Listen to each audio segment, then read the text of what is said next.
Hello bachcho, let's read out the question first. A car travels along a straight line for first half time with a speed of 40 km per hour and for the second half time with a speed of 50 km per hour. Find the mean speed of the car. So यहाँ पर basically क्या हो रखा है कि एक car है वो ट्रैवल करती है along a straight line. Let's suppose कि इस तरीके से ये कंप्लीट पाथ है, ठीक है.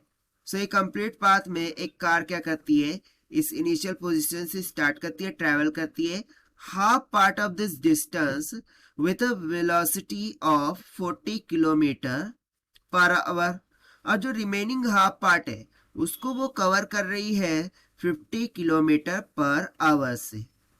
सो देखिए, यदि मैं मानूं कि ये इनिशियल ये डिस्टेंस d1 है, ये डिस्टेंस d2 है, सो इस हाफ पार्ट को कवर करने के लिए ऑब्वियस सी बात है उसको कितना टाइम लगेगा t/2, और इसको भी कितना टाइम लगेगा t/2. क्यों? क्योंकि ये कंप्लीट डिस्टेंस को कवर करने के लिए मैं मान रहा हूं कि उसको टाइम लग रहा है t के इक्वल, राइट. सो हमें सिंपली एवरेज स्पीड क्या होगी वो कैलकुलेट करनी है. मीन स्पीड बोले तो एवरेज स्पीड. तो चलिए स्टार्ट करते हैं हम सोल्यूशन से. But before of it's let's talk about the key concept which we are going to use here for this question.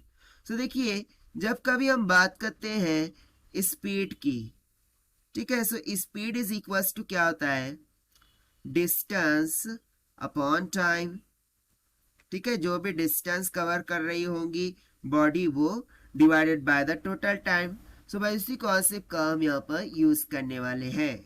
तो चलिए सबसे पहले तो मैं यहाँ पर इस हाफ पार्ट के लिए ये फॉर्मूला लगा देता हूँ, that is speed is equals to distance upon time.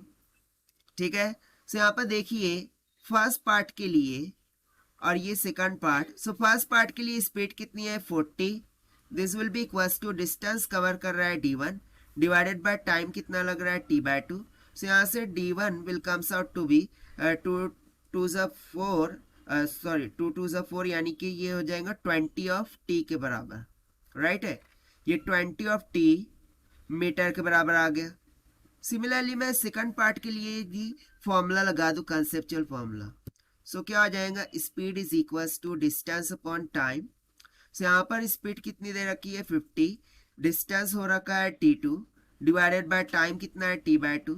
सो 50 का आधा यानी कि 25, यानी कि मुझे d2 कितना मिल जाएगा 25 ऑफ t मीटर के बराबर. बट हमें क्या कैलकुलेट करना था, एवरेज स्पीड. सो यहाँ से मैं सिंपली बोल दूंगा कि average speed of the car this will be equals to the total distance covered यानी कि d1 plus d2 divided by the total time taken that is t.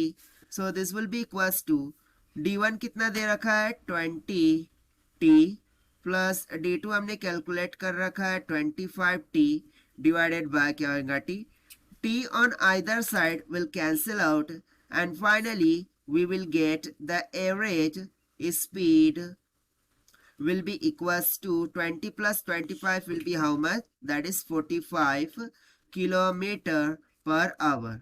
और यही हो जाएगा हमारा आंसर फॉर दिस क्वेश्चन जिसको हमने सॉल्व किया है by using the conceptual formula of speed is equals to distance upon time से. So this is the required solution. I hope you understood it well. Best of luck. Thank you.